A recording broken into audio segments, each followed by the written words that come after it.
Hello and welcome to this week's BizSmart Lunch and Learn webinar. Our weekly webinars are aimed to provide advice and share knowledge amongst business owners, and this is part of our service to our Smart Room members. If you are not already a member or a BizSmart client who would like to access our archive of webinars, then please visit our website biz-smart.co.uk and go to the Smart Room page. Our host joining me today is BizSmart Select member Philippe Ingels from Wakster. But before we start the webinar, can I ask you all to use the question mark function on your screen and post any questions that you may have for Philippe, and he will do his best to answer them all at the end of this session. Thank you, Philippe. Over to you. Hi everyone, thank you for joining the webinar. For those of you who don't know me, I'm an animator. I help companies explain their products and services in the most persuasive way through the power of animation. I paint as much with pixels and motion as I do with emotions. So I want to share some of my thoughts on the subject of emotions and hope it will help you increase the effectiveness of your marketing content. So why are emotions important? Brain damaged patients left devoid of emotions struggle to make even the most elementary decisions. You can, for instance, ask them to choose between two restaurants, and they would simply not be able to choose the one over the other one. Their ability to make analysis of the cost and benefits is maintained, but without emotions, they just don't know what to choose. So they will be able to list all the benefits and the pros and the cons of both restaurants and make a detailed analysis of the two, but they won't be able to choose between the one or the other. Emotions allow us to mark things as good, bad, or indifferent, and this forms the basis of the decisions we make. In other words, it becomes almost like a shortcut, a tag that we add to all this data that we have that enable us then to choose between one thing and another. So without emotions, those people could literally not make decisions. Emotions are so powerful as well, they can motivate you to kill. So there's a mind game in psychology called the trolley problem. We'll be looking at three variations of the trolley problem. But before we start with them, what I want you to notice in these three scenarios is that the outcome of each of these trolley problems, the three scenarios, are exactly the same. But by changing the narrative, the story on which the decision is based, we change the emotional content of those stories. And by changing the emotional content, people make different kinds of decisions. So here's the first trolley problem. A runaway trolley is heading down the tracks towards 5 people who will all be killed unless you pull a lever to divert the trolley onto another track that will only kill 1 person. So what do you choose? Now, most people would choose to pull the lever. So, we can kind of relate this to people doing, for instance, the drone strikes, where they are completely separate from the events where the action is actually happening. They're sitting miles away in a air-conditioned building and just controlling the drone, and it's much easier for them to actually kill in those circumstances. But now let's change the scenario slightly. So in this one, the same scenario, a runaway trolley is heading down the tracks towards 5 people who will all be killed unless you actually push a stranger onto the track to stop the trolley. Now it's the same outcome, it's 1 person against 5, but in this case, most people actually choose not to push the person onto the tracks. Now there's a lot of reasons for that. Partly it's because we feel it's wrong to use people as a means to an end, especially if it involves harming them. So we are here in direct physical contact. We feel a lot more involved. So the emotional content of this scenario is completely different to the previous one. And people actually don't push this person onto the track. Now, the third scenario, we do exactly the same situation as this one. But in this one, there's again a runaway trolley heading down the tracks towards 5 little children who will all be killed unless you push a deranged psychopath onto the track of the trolley and to make it stop. Now, I'll let you choose which one you would do there, but I can tell you if that was my daughter on that track, that psychopath would be on the track in the blink of an eye. So by changing the content, as I said, we change, the story narrative. We change the emotional content and experiences, and that makes for a completely different decision. So if we relate that to your marketing content, for instance, depending on the narrative of your marketing content, it will determine what kind of emotions your audience are experiencing, and that has a massive influence then on whether they decide to buy your product or subscribe to your service or not. So, strong emotions.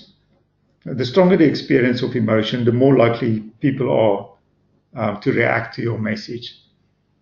And emotions can be triggered in various ways. We can write very powerful copy, effective visuals. So visuals are incredibly persuasive, especially in social media. We can create very persuasive videos, something I know a lot about. We can make things like compelling offers that people get emotional about, engaging stories, riveting audio. So, this webinar, I hope, is riveting.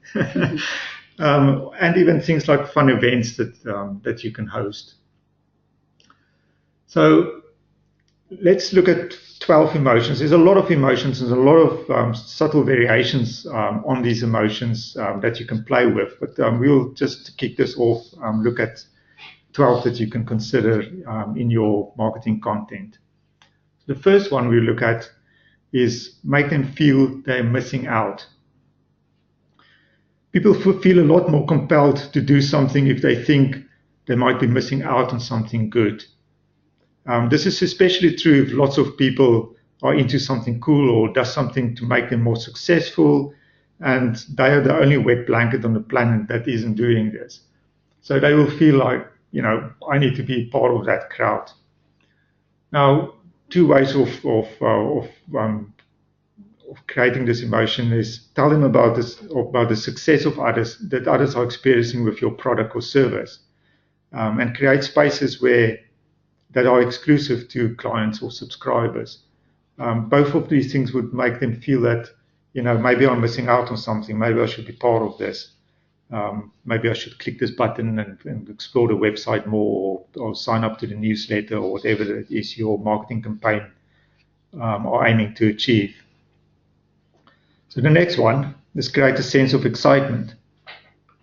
Marketing content that looks and feels exciting suggests to people that there might be something rewarding on offer here. It also puts people in a positive frame of mind that makes them more likely to act on impulse, for instance.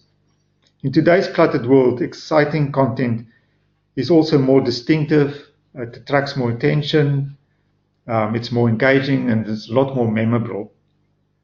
So a few tips on this one. Make your content colorful, use diagonal lines. So we know that in design that horizontal lines create a sense of calm. Vertical lines is a sense of growth, and diagonal lines are more dynamic and vibrant. You can suggest action and by including happy faces, for instance, in your visuals, we create a lot more the sense of excitement. You can also offer or announce something new, spectacular or amazing, and share exciting events from within your company. That's something I realized recently, is that there's a lot of things that happen within my company that I find incredibly exciting.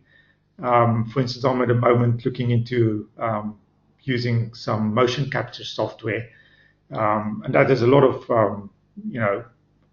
cool new possibilities and stuff like that. And, by sharing this information, there are clients, especially like the agencies that I work for, that might find that type of information very exciting.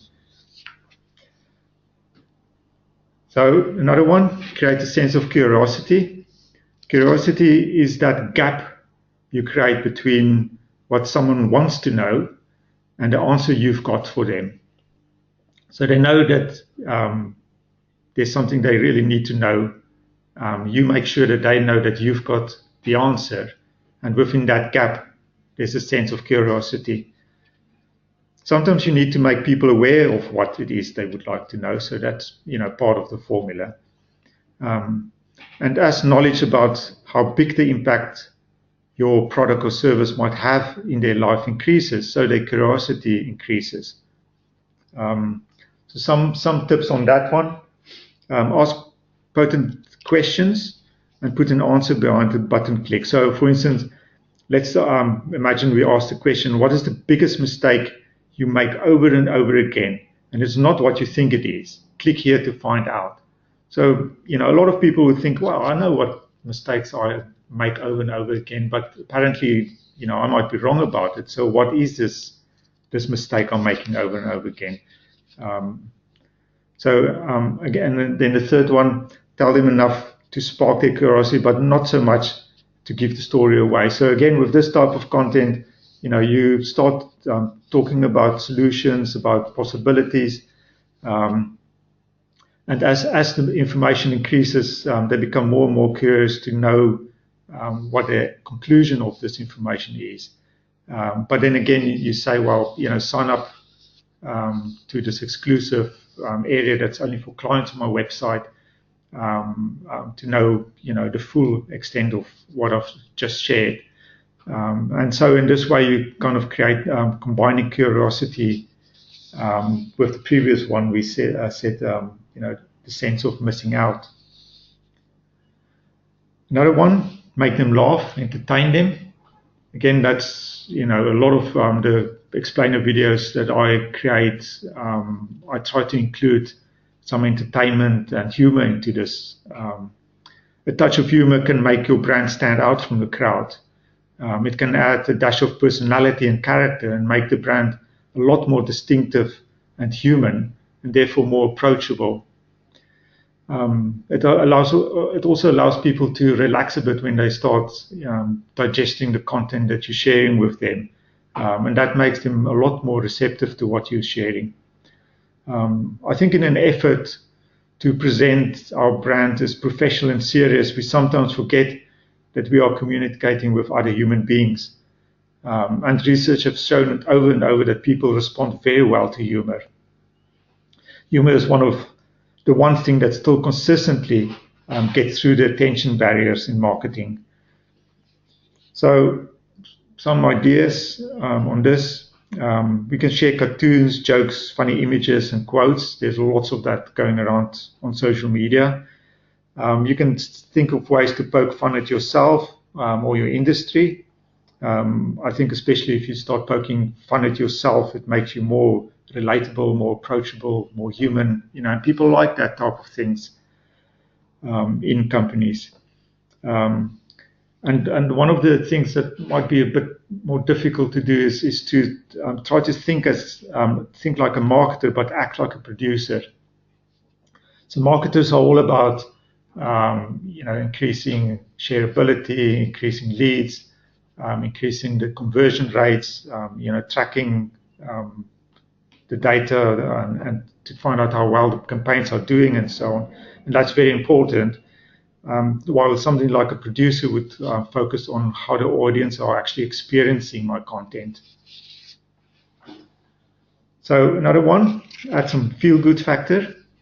Research have shown that positive posts in social media are shared more often than negative ones. So positive statements, happy faces, bright colors, all contribute to a sense that there's a lot more to be grateful about. And life is actually good, and this is fun, and this brand is fun. By sharing positive content, people will associate your brand with the sense of feel good.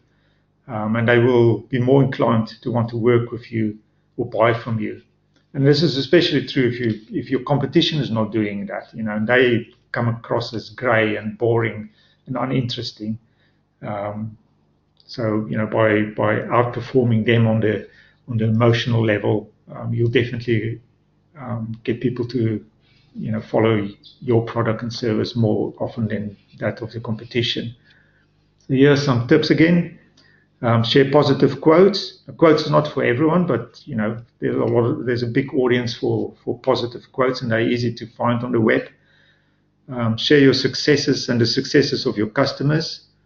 Again, those successes, especially if you relate them in a story format, then people relate to the story, and and everyone likes a story that ends well.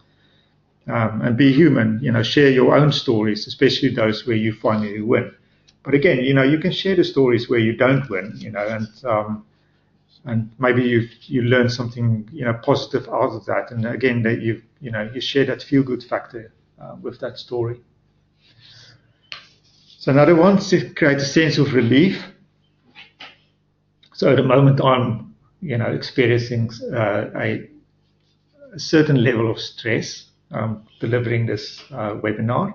So if somebody was to walk in at this moment in time, and they had a little device that I can strap on my arm, and it's guaranteed to relieve me of all stress, this sense of relief would probably get me to buy it. If the price is all right, I'll say yes, sign me up.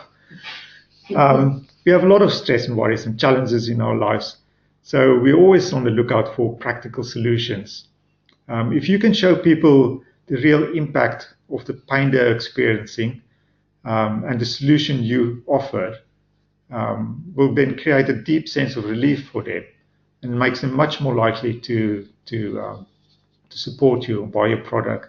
The more people can get, the more you can get people to connect to the pain, the bigger the sense of relief will be.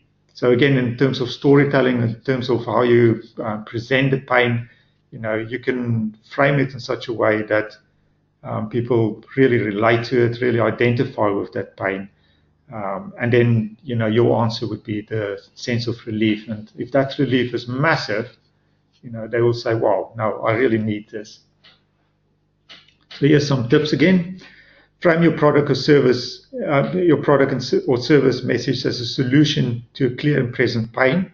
Focus on how your solution will change people's lives, and especially, on a personal level, not just necessarily how you would solve the problems for the company, but how you would solve it for, the person that's actually experiencing the problems. Make sure your access to the solution is as effortless as possible. What you don't want to do is create a sense of relief and then replace it by, you have to jump through all these hoops to be able to get this relief. And people think, well, that's more pain. I need some other, another sense of relief from that. I'm going to go and check out what the competition offers. So another one, the fear of loss. The fear of loss is more powerful than the hope of gain. People would much rather save something they've already got than go after something they want. In marketing, for example, you've got two important objectives: get more traffic and convert as many people into sales. So let's take an example. For instance, let's imagine your ideal client visits your website. They look around the website, and the website simply don't convince them of your service, and they leave. Now that that's very likely that last week, or the week before, that ideal client might have visited your website, and you haven't had that phone call, and you've lost them. That's an awful experience, awful thought to have. And that fear of losing those clients is a motivator to have a look at your website and get it sorted out, and to make absolutely sure that it's optimized for conversion. So the fear of loss is a powerful motivator to take action. Here's some tips. Try to find a hole in your customer's bucket that your product or service will plug. Highlight the implications of what their loss means for them personally. And you can use words like don't and stop and avoid. And then, in some cases like this, it's okay to be very dramatic.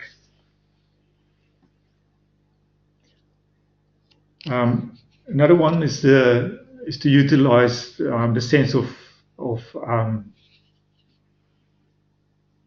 urgency, uncertainty. I think I've got it.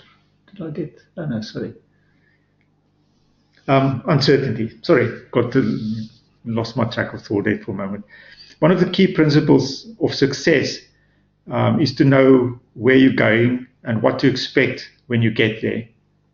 So uncertainty in a time of constant change motivates us to find answers. And by highlighting areas of common uncertainty in your industry, you draw attention to yourself, and then you can set yourself up to provide insightful and useful information to those who are searching for it. So, some of the things we can look at is to focus on the uncertainty that's naturally present in people's mind. New products that are going to come onto the market, you can be the expert to evaluate those products. And you can say that I've been using this product and it's really good. So you remove that uncertainty. And people are more inclined to buy from you then. You can look at future trends in your industry. For instance, on accountancy, people need to start looking at the cloud, for instance. You can become the expert in that area. But by taking away the uncertainty, you set yourself up as the expert. And then people are much more likely to take action. So another one, to create a sense of urgency. Again, with so much going on in our lives, so much that we've got on our plates, we're constantly moving what we are able to deal with up and down our priority list. As new emails arrive into my inbox, I look at them, and if they're important, other things start falling off the list. And anything that you can postpone or to later is moved down that list of priorities where it risks the chance of being forgotten. So if you want to increase the likelihood of people responding to your message, you should create a sense of urgency. And there's a couple of ways that you can do this. You can, for instance, present a limited offer. So, unless you react to this offer, you're going to lose out. You can add things like a limited time offer. So, this offer is only available for this week. If you don't react, that's it. It's gone, never to happen again. You can also create a sense of limited availability of that product. So, we've only got 10 left, and once those 10 products are sold, that's it. They're never going to be available anymore. And that this motivates people to take action. So you can surprise people. The unexpected makes us pay attention. That's just one of the things that evolution has built into our minds. We immediately want to know if this new event or this new information holds either a threat or a reward. It takes some creative thinking to come up with unexpected things. Our industries are so, almost set in stone. Everyone says the same things. All our websites start looking the same. All our social media content is the same. So to come out with something surprising is not always that easy. But once we're aware that we need to be, looking out for things, we might stumble upon some surprises ourselves. So here's some tips. Think about what you do in a completely different way. And one of the ways to do this is see if you can combine two things that don't usually go together, two products, two services that you've never thought of offering as a combination. That might come as a bit of a surprise to people that you are able to do that. Another one is to utilize anger. This is a bit more of a complicated one. I wanted to add some, negative ones. We know that anger focuses us to take bold action. Anger is one of those emotions that you shouldn't overuse, I think. But if it's mixed in sparingly with some of the other emotions, it can be incredibly effective. So what should we get people to be angry with or about? Now, one of the things you should look at is anything that somebody consistently does and that isn't getting resolved, that causes problems for themselves or for somebody else, is a good start. So if they do things in their business which waste time, for instance, and they've been doing that, for years and years, and they're not solving the problem, and they're working lots of hours, you can phrase the narrative in such a way that turns it into almost like an anger with themselves, to get it sorted out. So if you can build up that anger and then say to them, look, come on, really sort this out, then they're more likely to start listening to your marketing message. So make people want to reverse an injustice or right or wrong. Use very emotive words and visuals, and you can sometimes really get good results by backing up what you're saying with shocking statistics. The one industry obviously that use something like anger a lot is in charities, where people are motivated to reversing injustice. So number 12, create a sense of aspiration. Again, we get so bogged down with our everyday tasks that everything becomes just taking one step after another. By helping people see the bigger picture, or dream more boldly, or see possibilities that they have not imagined yet, you will inject a strong sense of hope and aspiration into them. Through well-crafted words, using effective visuals, or the power of video, you can take them on a 2 to 3 minute journey that leaves them, with a strong sense of, really, that's where I want to take my business, or that's what I really want. That will really solve a massive problem for me. So look at highlighting the possibilities, focus on what success looks like, and understand where your customers aspire to go next, and then figure out how you can help them get there. So these 12 emotions that we've looked at, emotional marketing is not just about focusing on one single emotion, but using all these emotions, almost like an artist palette, where you can combine them in a colorful way to make your content more engaging and more memorable. In the videos, for instance, that I create, there isn't one single emotion that there might be like an overarching emotion that you want to create, so a sense of urgency or a sense of trust, which is one of the emotions we haven't really looked at in this webinar, or a sense of relief, that this is finally a solution that I think can work for me, but the emotions in that video is literally like evolving and changing, and I'm jumping from one to the other one, and then building it up to this key emotion that you want, that is usually very close to the call to action. So if you create like a sense of excitement, and you've just previously created a sense that this is truly the thing that I've been looking for. So you end with this sense of excitement, and then you say to them, click this button, to sign up to a free trial. And people are much more likely, if you've done it correctly, if they're really emotionally charged at that moment, are much more likely to click on that button.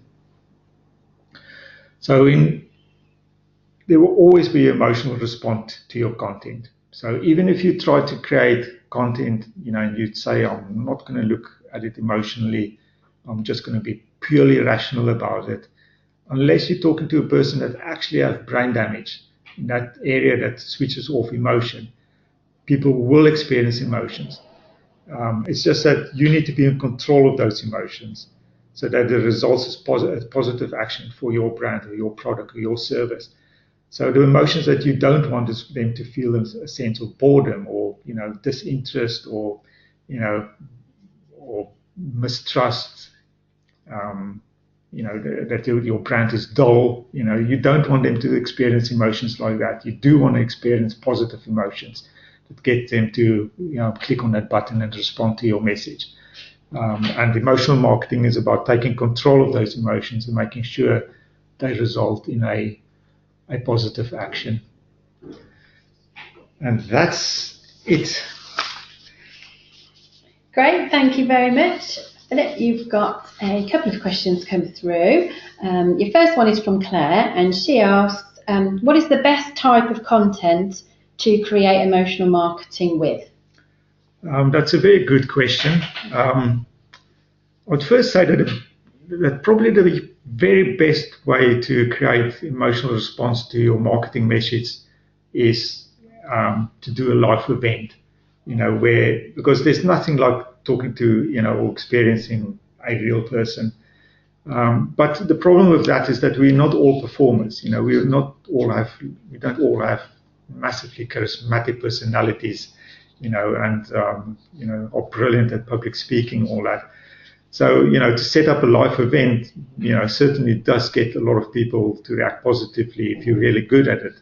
But that's not within our grasp. So, the next one down really is something like video, because video combines visuals and audio, and you can create music and sound effects.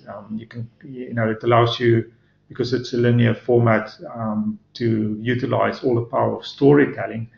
And you can structure this video across 2 to 3 minutes, where you literally take them through all the emotions that you want them to feel and experience, and end up into something really powerful. But if you're really good at copywriting, or you've got a really good copywriter that you can employ, that can write a copy, with emotions in mind, then your blogs, your emails, your newsletters, they can all become very effective at creating emotional marketing. Okay, thank you very much. We have another question from Paul this time, and he asks, which emotions are the best ones to start with?